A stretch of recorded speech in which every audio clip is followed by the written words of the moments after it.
Hello বন্ধুরা, আমি engineer Shantanu আর আপনারা দেখছেন আমার চ্যানেল এস এম কনস্ট্রাকশন। বন্ধুরা, আজকে যে গুরুত্বপূর্ণ যে ভিডিওটা নিয়ে আপনাদের সামনে নিয়ে আসলাম সেটা একটা সত্যিকার একটা গুরুত্বপূর্ণ বিষয়।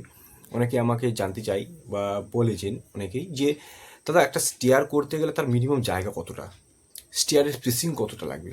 একটা স্টেয়ার মানে একটা আমি পুরো স্টেয়ার কেস যেটা বলি, যেমন সিঁড়ি ঘর না, সিঁড়ি করতে গেলে মোটামুটি কতটা জায়গা লাগবে, এরিয়া।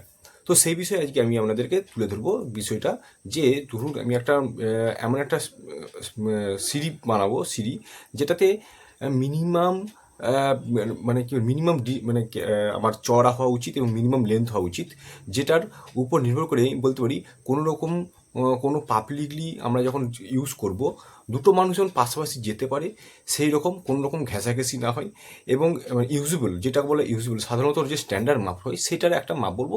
এবং তার সাথে রাইজারের মাপ কত হতে পারে, স্টেডের মাপ কত, অর্থাৎ পাদানি যেটা আমরা পা দিচ্ছি সেটার মাপ কত হতে পারে, এবং রাইজার অর্থাৎ যেটা হাইট যেটা উঠছি সেটার মাপ কত হতে পারে, সেই সব বিষয়ে আজকে আপনার সামনে ভিডিওতে আমি কিছু তথ্য নিয়ে, কিছু ডিটেলস নিয়ে আমি বোর্ডের আমার আমার যে ড্রয়িং বোর্ডটা আছে সেই বোর্ডের মধ্যে ক্যালকুলেশন করে আপনাদের সামনে দেখাবো। অর্থাৎ একটা বিল্ডিংয়ের স্টেয়ার করতে গেলে, মানে সিঁড়ি করতে গেলে, সিঁড়ি লাগাতে গেলে, সিঁড়ি করতে গেলে তাই আমাকে কতটা জায়গা নিতে হবে। হ্যাঁ, 10 ফিট, 12 ফিট, 13 ফিট লম্বা দিকে বা চড়া দিকে কত, 5 ফিট বা 6 ফিট, 7 ফিট, যেটা স্ট্যান্ডার্ড মাপ, যার যে এবং যেটাতে আমি দুটো মানুষ, যেমন দুটো পাশাপাশি মানুষ যদি একজন উপর থেকে আসছে বা একজন যাচ্ছে নিচের দিকে উপরে উঠছে, পাশাপাশি যেমন মানে কমফোর্টেবলভাবে মানে পাস করতে পারে, কোনো রকমভাবে ঘেঁষাঘেঁষি না হয়। এটা একটা ব্যাপার আছে। অনেক সময় কী হয় কি, 3 ফিটের আমি একটা 2.5 ফিটের একটা চওড়া করে সেটাকে আমি যাতায়াত করার জন্য সেটা খুবই একটা অসুবিধাজনক ব্যাপার হয়ে যায়, দুটো মানুষ যাতায়াত করতে অসুবিধা হয়। তো যাক, সেই বিষয়ে আমি আজকে আপনাদের সামনে তুলে ধরার চেষ্টা করছি। তো চলুন ভিডিওটা শেষ পর্যন্ত দেখুন, এবং কিছু শিক্ষণীয় বিষয় আছে এই ব্যাপারে। স্টুডেন্ট হোক, আমার সিভিল ইঞ্জিনিয়ারিং ব্যাপারে স্টুডেন্ট হোক, যারা স্টুডেন্ট আছেন বা যারা কাজ করছেন বা কাজ করাবেন বলে ভাবছেন, অনেকের মধ্যে সিভিল ইঞ্জিনিয়ারিংয়ের জ্ঞানটা বিষয়টা নিয়ে অনেকে আরও কিছু জানতে চাই বা শিখতে চাই, তাদের জন্যই এই ভিডিওটা গুরুত্বপূর্ণ হতে চলেছে। তো চলুন আজকের আমি বাকি অংশটা বোর্ডে লিখে শেখাচ্ছি বা দেখাচ্ছি যে ক্যালকুলেশন করে কতটা চওড়া এবং কতটা লম্বা হওয়া উচিত একটা সিটির জন্য, টোটাল এরিয়াটা লাগার জন্য, সেসব বিষয়ে সমস্ত কিছু বাকিটা দেখাচ্ছি। চলুন।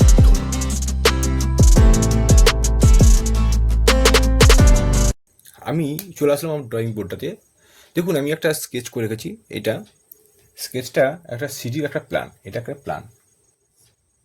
হ্যাঁ,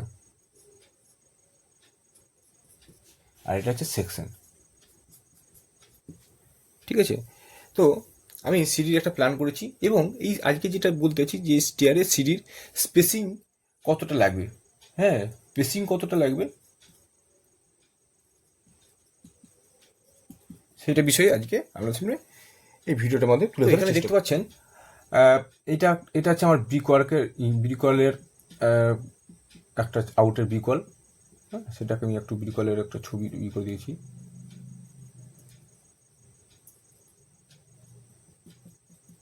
আউটার ব্রিকওয়াল। এখানে আমি যেটা দেখাতে চাইছি যে এদিকে আপ, আমার এইদিকে আপ, এদিকে আপ হয়ে এদিকে হয়ে ল্যান্ডিং, মিড ল্যান্ডিং, আবার এখানটা ছাদে চলে যাচ্ছে। এই হচ্ছে ব্যাপার। আর এখানে সেকশনে রেখেছি সেটাই হচ্ছে দেখাচ্ছি। আমি এখান থেকে এখান থেকে আছে, এটা উঠছে, উঠে এখানে ওয়েস্ট স্ল্যাব, এটা স্টেপ, এগুলো স্টেপ, এখানে মিড ল্যান্ডিংয়ের এইটা, মিড ল্যান্ডিংয়ের তার সঙ্গে বিম এইটা, গিয়ে আবার উপরে উঠে এটা ছাদে ধরুন চলে গেছে। তো আমি এটা একটা ছাদ ধরুন, এটা একটা রূপ, মানে নিচের যে ফ্লোর যদি ধরি, নিচের ফ্লোর, আর এটার নিচে উপরের যে ফার্স্ট ফ্লোর ধরুন, এটা গ্রাউন্ড ফ্লোরের আমার ফ্লোরটা, এবং উপরে ফার্স্ট ফ্লোরের ছাদ। তো তার থেকে আমরা এটা ডিস্টেন্স যদি আমি অ্যাজুম করে নিই, সেটা হচ্ছে যে 10 ফিট। 10 ফিট মানে টপ টু টপ আমি 10 ফিট ধরলাম। ঠিক আছে। তো 10 ফিট আমি এখানে ধরে নিলাম। এখন এই জায়গাটা যে দেখাচ্ছি সেটা হলো ফার্স্ট আমি স্ট্রেট অ্যান্ড রাইজারটা দেখছি। অ্যাজ পার রুলস আমাদের স্ট্যান্ডার্ড মাপ অনুযায়ী ট্রেড বলতে কোন জিনিসটা, যে এই যেটা আমি পা দিচ্ছি, এইটারও পা দিয়ে আমি এটারও পা দিয়ে থাকছি, এটা পা দিচ্ছি, এই যে এটা ট্রেড। আর রাইজার বলতে যেটা উঠছি, এই রাইজারটা এটা। তার মানে অর্থাৎ ট্রেড হলো আমার এই জিনিসটা, এটা ট্রেড, যার উপর আমি পা দিচ্ছি, পা দিয়ে আমি হচ্ছে যাচ্ছি। সাপোজ এটা একটা আমার পায়ের ছবি। হ্যাঁ, আর রাইজারটা হচ্ছে এটা। এটা রাইজার। তাহলে এটা ট্রেড, এটা রাইজার বলছি, আবার এটা ট্রেড, এটা রাইজার। তো এরকম করে উঠছে। তো আমার ট্রেডের মাপটা যেটা হচ্ছে, এই ট্রেডের মাপ নর্মালি আমি আজকে যেটা বলবো সেটা হচ্ছে রেসিডেন্সিয়াল বিল্ডিং বা নর্মাল যে আমাদের স্ট্যান্ডার্ড মাপ, মানে কমার্শিয়াল না, রেসিডেন্সিয়াল বিল্ডিংয়ের ক্ষেত্রে যেটা আমি বলবো, রেসিডেন্সিয়াল বিল্ডিংয়ের ক্ষেত্রে, হ্যাঁ, রেসিডেন্সিয়াল বিল্ডিংয়ের ক্ষেত্রে নর্মালি আমার ট্রেডের যে মাপটা সেটা কত না 230 mm টু 250 mm। আমি এটা সেটাকে ফিটে বা ইঞ্চি ধরলে 10 ইঞ্চি আমি একটা স্ট্যান্ডার্ড মাপ ধরে নিই। এই ট্রেডের মাপ, এটা ট্রেড। আর রাইজারের মাপ সেটা মোটামুটি ওই 150 মিলিমিটার থেকে 180 মিলিমিটার। হ্যাঁ, এটা একটা স্ট্যান্ডার্ড মাপ হওয়া উচিত। এবং সেটাকে আমি 6 ইঞ্চি, আমি সুবিধার্থে 6 ইঞ্চি আমি ধরে নিলাম ইঞ্চিতে। তা অর্থাৎ আমি এখানে আমি কি পেলাম যে রেসিডেন্সিয়াল বিল্ডিং ক্ষেত্রে ট্রেডের মাপ আমি পেয়ে গেলাম 10 ইঞ্চি এবং রাইজের মাপ পেয়ে গেলাম 6 ইঞ্চি। ভালো করে শুনবেন। তো এখন আমি এটাকে কাউন্ট করে নিই, যে আমি এটা প্রথমে যেটা আছে, তো আমার মেন মুদ্রা কি, মেন আমার ব্যাপারটা হচ্ছে বিষয়টা যে এখান থেকে আমার এইটার লেন্থ, এই আউটার লাইন থেকে আউটার লাইনটা কতটা লেন্থ, কত লেন্থ আমি সেটা বের করব, তাই না? আর এই জায়গা থেকে আমার এইটার চওড়াটা কত সেটা আমি বের করব। এইটা আমার তো মেন, আমার আজকের ক্রাইটেরিয়া, যেটা আমি মেন ভিডিও বানানোর মূল উদ্দেশ্য, মানে আমার সিরির জন্য কতটা জায়গা লাগবে। তো এইটুকু বলার কারণটা হচ্ছে এইগুলো যদি না জানেন, আমি ট্রেডের মাপটা যদি পেয়ে যাই, রাইজের মাপটা পেয়ে যাই, তাহলে সেকশনটা বুঝতে সুবিধা হবে, প্ল্যানটাও বুঝতে সুবিধা হবে। এবং প্রত্যেকটা ট্রেডের মাপগুলো যদি, এগুলো ট্রেডের মাপ, প্ল্যান মানে কি, এটা ট্রেড মানে আমি সিঁড়ি উপর থেকে সিঁড়ির ধাপগুলো দেখতে পাচ্ছি, তাহলে 10 ইঞ্চি 10 ইঞ্চি 10 ইঞ্চি 10 ইঞ্চি 10 ইঞ্চি 10 ইঞ্চি 10 ইঞ্চি 10 ইঞ্চি 10 ইঞ্চি কটা আছে না, 1টা 2টো 3টে 4টা 5টা 6টা 7টা 8টা 9টা। তো অর্থাৎ 9টা ট্রেড আমার হচ্ছে, অর্থাৎ 9টা ট্রেড মিলেই আমার এইটুকু পার্টটা মাপবে। তাহলে আমি যদি মাল্টিপ্লাই করি 10 ইন্টু 9, তাহলে সেটা আমার লেন্থ পাবো। তো প্লাস এইটা পাবো, এইটা যোগ করবো, এই ল্যান্ডিংটা প্লাস এইটুকু যে অংশটা সেটা ল্যান্ডিংটা, এই মাপটা পাবো, যোগ করবো, তাহলেই আমার টোটালটা ভেতর পাবো। প্লাস আমার 10 ইঞ্চি গাঁথনি, এটা 10 ইঞ্চি গাঁথনি যোগ করলাম, টোটালটা তাহলে লেন্থ পেয়ে গেল। তো এই হিসাবটা আমি বের করবো। তাহলে প্রথমে চলে আসি এই ট্রেডের মাপগুলো। তাহলে ট্রেড আমি পেলাম কত, 10 ইঞ্চি, এটা 10 ইঞ্চি। তার মানে এখানে আমি দেখিনি এইটার সেকশনে, এইটার প্ল্যানে দেখেছি, অর্থাৎ কটা আমার আছে ট্রেড না, 1টা 2টো, আমি অন্য কালারে করলি তাহলে আরো সুবিধা হবে। আচ্ছা, এটা কালো কালার করে দিই, এটা 1টা 2টো 3টে 4 5 6 নম্বর 7 নম্বর 8 নম্বর 9 নম্বর 9 নম্বর করে 10 নম্বরে আমি এটা ট্রেড বলবো, এটা ল্যান্ডিং বলবো। এটা কি না, ল্যান্ডিং মানে কি, যেটাতে একটা ফ্লাইটের সঙ্গে মিলছে আর একটা ফ্লাইট ওখান থেকে শুরু হচ্ছে, মিলছে আবার ওখান থেকে শুরু হচ্ছে, ল্যান্ডিং। এটা মিড ল্যান্ডিং বলা যায়, মিড ল্যান্ডিং মানে মাঝের ল্যান্ডিং। এর সঙ্গে একটা বিম থেকে সাপোর্টিং জন্য, এটা সুবিধার জন্য, এটা মানে জাস্ট এটা কি বলে, ইজিলি যাতে মুভমেন্ট করা যায়, আমরা যে যারা উঠবো সেই জায়গাটায়, তার জন্য এটা ল্যান্ডিং করা হয়। তো একসঙ্গে তো অনেকটা উঠতে পারে না, একটা জায়গায় মিডলে ভাঁজ করতে হয়, সে অর্ধেকটা জায়গাতেই বিশেষ করে করা হয়। তো যাই হোক, এটা তাহলে 9টা ট্রেড পেলাম। তাহলে ট্রেড সমান আমি এখানে লিখছি, তাহলে ট্রেড সমান আমি পেলাম 9টা, 9 নম্বর ট্রেড পেলাম। তাহলে একটা ট্রেড পেয়েছি, কত পেয়েছি, চওড়া 10 ইঞ্চি। আমি মিলিমিটারের হিসাব আমি আপনাদেরকে গুলাচ্ছি না, আমি ইঞ্চি দিয়ে বা ফিটে নিয়ে যাচ্ছি। একটা ট্রেড হচ্ছে আমি পেয়েছি 10 ইঞ্চি, তাহলে 10 ইঞ্চি মানে ইচ ট্রেড লেন্থ সমান 10 ইঞ্চি। অতএব 9 নম্বর ট্রেডের মাপ হচ্ছে 9 ইন্টু 10 ইঞ্চি সমান কত পাবো, সমান পাবো আমি 990 ইঞ্চি, অর্থাৎ 90 ইঞ্চি। আমি যদি 90 ইঞ্চি আমি পেলাম, আমি একে 12 দিয়ে ভাগ করলাম, তাহলে ফিটে পেয়ে যাব। তাহলে কত পাবো না, 8 বারং 96 হচ্ছে না, 7 বারং 84, তাহলে 7 ফিট আমি পেয়ে গেলাম। 7 বারং 84 থেকে 9, তাহলে 7 ফিট 6 ইঞ্চি। তাহলে এই হচ্ছে লেন্থ পেয়ে গেলাম আমার। এই হচ্ছে এখান দিকে এই জায়গাটা মাপটা আমি এখান দিকে ধরছি, এখান দিকে এটা মাপ পেলাম কত, এইটুকু মাপ 7 ফিট 6 ইঞ্চি হয়ে গেল। অর্থাৎ আমি এখান থেকে 7 ফিট 6 ইঞ্চি মাপটা পেয়ে গেলাম। এখন চলে আসি এই জায়গাটা, এই জায়গাটার কেসটা আমি তার বোঝানোর আগে তার আগে এই জিনিসটা বলে দিই। রাইজারের সঙ্গে একটা রুলস একটা আছে। দেখুন রাইজার আমার কটা আছে এটুকু একটু জেনে নিন। রাইজার আছে 1টা 2টো 3টে 4টা 5টা 6টা 7টা 8টা 9টা, এই একটা 10টা। অর্থাৎ রাইজার আছে আমার 10 নম্বর।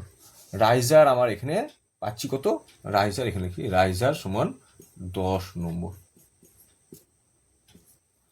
ট্রেড কত পেলাম, ট্রেড সমান 9 নম্বর। তাহলে এখানে একটা রুলস বেরোবে। রুলটা কি, যে আমরা এখানে একটা বলতে পারি কি রুলস, যে ট্রেড সমান রাইজার -1। সবসময় এটি মনে রাখবেন, যতগুলো ট্রেড হবে, ট্রেড বের করতে হলে রাইজার যত থাকবে তার থেকে এখানে আমার ভুল হচ্ছে, হ্যাঁ ঠিকই তো, ট্রেড যতগুলো ট্রেড হচ্ছে পাবো তার থেকে রাইজার যতগুলো থাকবো তার থেকে আমি 1 মাইনাস করবো। অর্থাৎ রাইজার আমি পেয়েছি 10, তোমার ট্রেড সমান আমি বলবো 10 - 1 সমান 9। অর্থাৎ আমার ট্রেডটা আমি 9টাই পেয়েছি। সবসময় এটা মনে রাখবেন, এইটা হচ্ছে রুলস, এটা একটা রুল, যে এটা আমাদের মাথায় রাখতে হবে। তো যাই হোক, আমি এই জায়গাটা একটু মুছে দিই। আমি এটা মুছে দিলাম, একটু হিজিবিজি লাগছে জায়গাটা, হ্যাঁ এটা মুছে দিলাম। তার মানে আমাকে এখন ফার্স্ট চলে আসতে হবে এই জায়গাটায়। এখন দেখুন এই যে জায়গাটা এইটা একটা স্টেয়ারের মানে আমার উইথ অফ স্টেয়ারে বলছে যে স্ট্যান্ডার্ড যদি মাপ হয় আমার রেসিডেন্সিয়াল বিল্ডিংয়ের ক্ষেত্রে, তাহলে আমাকে রাখতে হবে 1.10 মিটার, যেটাতে দুটো মানুষ, এইদিকে একজন যাচ্ছে ধরুন আর একজন উপর থেকে নিচে নামছে, দুটো মানুষ উপর থেকে নিচে করতে কোনো রকম ইজিলি মুভমেন্ট করতে, মানে একজন এইদিকে যাচ্ছে একজন এইদিকে নামছে। তো সেটার জন্য স্ট্যান্ডার্ড একটা মাপ হয় রেসিডেন্সিয়াল বিল্ডিংয়েতে, এটার মাপ বলছে 1.10 মিটার। এটা স্ট্যান্ডার্ড মাপ বলছে এইটুকুটা। তাহলে এটাও 1.10 মিটার। এই 1.10 মিটারটাকে আমি চলে আসবো ফিটে। আমি যদি ফিটে নিয়ে চলেছি তাহলে 1.10 মিটার সমান আমি বলতে পারি ফিট সমান, এখানে চলে আসি কত ফিট বলবো না, আমি একে 3 ইন্টু 3.28 দিয়ে গুণ করি, যেটা রুলস আছে আমরা জানি যে মিটারকে ফিটে নিয়ে আসতে 3.28 দিয়ে গুণ করতে হবে। সমান আসবে কত না, আসবে আমার 3.60 ফিট, অর্থাৎ 3 ফিট 7 ইঞ্চি, তাই তো, 3 ফিট 7 ইঞ্চি। অর্থাৎ আমার একটার মাপ, এইটুকু জায়গাটার মাপ আমি স্ট্যান্ডার্ড মাপ ধরি, যেটা ইজিলি মুভমেন্ট করতে, আমি 3 ফিট ধরতে পারতাম, কিন্তু 7 ইঞ্চি এক্সট্রা আরও নিচ্ছি আমি, এই কারণে যে দুটো মানুষ যাতে ইজিলি পাস করতে পারে এইটা দিয়ে, একজন যাচ্ছে একজন উঠছে বা দুজন পাশাপাশি যাচ্ছে সেটাও করা যাবে। 3 ফিট 7 ইঞ্চিতে যদি মাপটা নিই, এই 1.10 মিটার স্ট্যান্ডার্ড মাপ রেসিডেন্সিয়াল বিল্ডিংয়ের ক্ষেত্রে, সেইটার আমি এই মাপটা নেব। অর্থাৎ 3 ফিট 7 ইঞ্চি সমান হল 3 ফিট 7 ইঞ্চি, 3 ফিট 7 ইঞ্চি, এই স্ট্যান্ডার্ড মাপটা রাখতে। তাহলে এদিকে 3 ফিট 7 ইঞ্চি, এদিকেও 3 ফিট 7 ইঞ্চি, আমি স্পেসিং না, এদিকে ধরুন এটাই স্পেসিং না, এটা 2 ইঞ্চির 1 ইঞ্চি স্পেসিং থাকে, তাহলে এদিকেও 3 ফিট 7 ইঞ্চি, এটাও 3 ফিট 7 ইঞ্চি। আবার একটা দেখুন রুলস বলছে যে ল্যান্ডিংয়ের মাপটা, এই ল্যান্ডিংয়ের চওড়াটা ব্রেথটা কতটা হবে না, আপনি সিঁড়ির যদি চওড়াটা যতটা নেবেন, সিঁড়ির চওড়াটা যতটা নেবেন, এই চওড়াটা যতটা নিচ্ছেন ধরুন, এই মানে এইটা না, মানে এই লেন্থটা, এইটা, এই সিঁড়ির চওড়াটা যতটা নেবেন এইটা, আপনাকে ল্যান্ডিংয়ের চওড়াটা ঠিক ততটা নিতে হবে কিংবা তার বেশি নিতে হবে। অর্থাৎ মিনিমাম লেন্থ এইটা, যেটা মিনিমাম লেন্থ হবে, যদি 3 ফিট হয় তাহলে 3 ফিট পর্যন্ত নিতে হবে কিংবা তার বেশি নিতে হবে। বুঝা গেল? যদি আমি এটা 3 ফিট নিই তাহলে এটা 3 ফিট নিতে হবে কিংবা তার বেশি নিতে হবে। এবং স্ট্যান্ডার্ড মাপ বলছে এই জিনিসটা, এইটার মাপেও স্ট্যান্ডার্ড মাপ বলছে 3 ফিট 7 ইঞ্চি, 3 ফিট 7 ইঞ্চি, এটাও স্ট্যান্ডার্ড মাপ বলছে। তাহলে অর্থাৎ আমি এটাও স্ট্যান্ডার্ড মাপ ধরে নিলাম, এটাও দুটো মানুষ পাশাপাশি যাতায়াত করতে পারবে, যাতে কোনো ইজিলি মুভমেন্ট করতে, তার জন্য 3 ফিট 7 ইঞ্চি নিলাম। তাহলে এইটা মাপটা আমাকে 3 ফিট 7 ইঞ্চি আমাকে ধরে নিতে হবে। অর্থাৎ 3 ফিট 7 ইঞ্চি আমি চওড়াটা পেয়ে গেলাম, এই ভেতরটার মাপ। অর্থাৎ 3 ফিট 7 ইঞ্চি এইটা পেয়ে গেলাম। আমি এর প্ল্যানটা মুছে দিই, এটা ভাষাকে। তাহলে এটা আমার পেয়ে গেলাম এখান দিকে এটা 7 ফিট 6 ইঞ্চি, এটা এখান দিকে এইটুকু জায়গাটা 3 ফিট 7 ইঞ্চি। আর এখান থেকে তাহলে এইটা কত, এই মাপটাও তাহলে অবশ্যই 3 ফিট 7 ইঞ্চি হবে। হলো, তাহলে লেন্থ পেয়ে গেলাম, ভেতর মাপ। আর এখানে 10 ইঞ্চি, এটা আমি গাঁথনি 10 ইঞ্চি 8 ইঞ্চি ধরতে পারি, 10 ইঞ্চি আমি 10 ইঞ্চি ধরলাম, আমরা নর্মালি 10 ইঞ্চি হিসাবেই করি হিসাবটা, তাহলে সুবিধা হবে 10 ইঞ্চি। তাহলে আমি যদি এখানে যোগফল করি, তা লেন্থ সমান, আমি এখানে এটাকে বাকিটা মুছে দিই, এটাকে একটু স্ক্রিনশট করে নিন, এটা মনে রাখবেন, টেড সমান রাইজার -1। আমি এটা পুরোটাই মুছে দিচ্ছি, এটা পুরোটা মুছে দিচ্ছি। তাহলে কি হবে, যে লেন্থ সমান আমার এটা লেন্থটা সমান টোটাল লেন্থ, ভেতরকার লেন্থ কত না 7 ফিট 6 ইঞ্চি, এইটা টেডগুলোর মাপ, প্লাস 3 ফিট 7 ইঞ্চি প্লাস 3 ফিট 7 ইঞ্চি প্লাস 3 ফিট 7 ইঞ্চি প্লাস 3 ফিট 7 ইঞ্চি প্লাস এই আউটারের গাঁথনি বল, এটা ভেতর মাপ হলো, এটা ভেতর মাপ হলো, এটা ভেতর মাপ, প্লাস আউটারের গাঁথনি বল 10 ইঞ্চি 10 ইঞ্চি প্লাস 10 ইঞ্চি প্লাস 10 ইঞ্চি। টোটাল আমি যদি এটা যোগ করি, সেটাই আমার আসবে কত না 16 ফিট, এটা ক্যালকুলেশনটা একটু করে নেবেন, 16 ফিট 4 ইঞ্চি এটা আসবে। 16 ফিট 4 ইঞ্চি কী করে আসছে করে দিই, 7 ফিট 7 3 10, 10 3 13 ফিট হয়ে গেল, এদিকে 13 ফিট হয়ে গেলো, এদিকে 6 7 7 14, 14 6 20 ইঞ্চি, মানে এদিকে ওইদিকে আমি পেয়ে গেলাম 13 ফিট, এদিকে 20 ইঞ্চি, মানে কি 1 ফিট 8 ইঞ্চি প্লাস তাহলে 1 ফিট 8 ইঞ্চি, তাহলে এখানে 14 ফিট 8 ইঞ্চি হলো, 14 ফিট 8 ইঞ্চি হয়ে গেল এদিকে অলরেডি। আর এদিকে 10 ইঞ্চি প্লাস 10 ইঞ্চি, এদিকে 10 20 ইঞ্চি 20 ইঞ্চি গেল, এদিকেও 1 ফিট 8 ইঞ্চি, তাই তো। তাহলে 1 ফিট 8, তাহলে 14 ইঞ্চি 15, এদিকে 15 ইঞ্চি 15 ফিট 16 ইঞ্চি, 16 ইঞ্চি মানে কি, তাহলে এদিকেও 16 ইঞ্চি, মানে 1 ফিট প্লাস 1 ফিট 4 ইঞ্চি, তাহলে 16 ফিট 4 ইঞ্চি, তাহলে 16 ফিট 4 ইঞ্চি আমার এদিকে বেরিয়ে গেল লেন্থটা। ঠিক আছে, বুঝা গেল। তাহলে টোটাল লেন্থ আমার জায়গাটা লাগছে 16 ফিট 4 ইঞ্চি আমার জায়গাটা লাগবে, তবে একটা সুন্দর একটা সিঁড়ি আপনি বানাতে পারবেন আপনার বাড়ির জন্য, যদি অ্যাভেলেবেল জায়গা থাকে, কোনো রকম ঘেঁষাঘেঁষি হবে না, কোনো রকম ইজিলি মুভমেন্ট হবে, কোনো রকম আনকমফোর্টেবল লাগবে না, কমফোর্টভাবেই আপনি এই ইউজ করতে পারবেন, বা উপরে ভাড়াটা দিয়েছেন, নিচেও আপনি থাকছেন, যাতায়াত করতে সুবিধা হবে, সব কিছু। এটা কমার্শিয়াল বিল্ডিংয়ের ক্ষেত্রে, রেসিডেন্সিয়াল বিল্ডিংয়ের ক্ষেত্রে এটা স্ট্যান্ডার্ড মাপ। এবার চড়াতে চলে আসি, ব্রেড সমান দেখুন, এখানে এটা আমরা কত পেয়েছি, এটা হচ্ছে 3 ফিট 7 ইঞ্চি, তাহলে এটা 3 ফিট 7 ইঞ্চি ধরলাম, এটা 3 ফিট 7 ইঞ্চি, এটা 3 ফিট 7 ইঞ্চি, তাহলে 3 ফিট 7 ইঞ্চি মানে 3 ফিট 7, এটা 3 ফিট 7, এটা 3 ফিট 7 প্লাস এবার 3 ফিট 7 ইঞ্চি প্লাস এটা 10 ইঞ্চি, এটা 10 ইঞ্চি প্লাস 10 ইঞ্চি প্লাস 10 ইঞ্চি, টোটাল আমার কত করলে হবে 3 ফিট 6 ফিট 14 ইঞ্চি, 14 ইঞ্চি প্লাস 20 ইঞ্চি। আমি এটা আগে ভেঙে নিই, তাহলে এখানে 14 ইঞ্চি মানে তাহলে 1 ফিট 2 ইঞ্চি, তাহলে 7 ফিট 2 ইঞ্চি প্লাস 20 ইঞ্চি মানে 1 ফিট 8 ইঞ্চি, তাহলে 8 ফিট 10 ইঞ্চি, অর্থাৎ 8 ফিট 10 ইঞ্চি আমার লাগবে চওড়া। অর্থাৎ এই মাপটা আপনি পাবেন কত লাগবে গাঁথনি ফাঁথনি সহ নিয়ে 8 ফিট 10 ইঞ্চি। অর্থাৎ সুন্দর একটা সিঁড়ি করতে গেলে আপনার লাগবে, যেটা কমফোর্টেবল জোন হিসেবে বলতে পারবো, 16 ফিট 4 ইঞ্চি আমার লম্বা লাগবে, এবং 8 ফিট 10 ইঞ্চি এটার আবার লাগবে 8 ফিট 10 ইঞ্চি আমার লাগবে চওড়া। তো বন্ধুরা, এই হলো আমার আজকে একটু ডিটেলস বড় ভিডিও হয়ে গেল, হ্যাঁ, আর বেশি বড় করবো না। তো এই হলো আজকে ডিটেলসের সিঁড়ির ব্যাপার, যেটাতে আমি বলে দিলাম যে কত স্পেসিং হলে আপনার আজ একটা বাড়ির সুন্দর একটা সিঁড়ি হবে।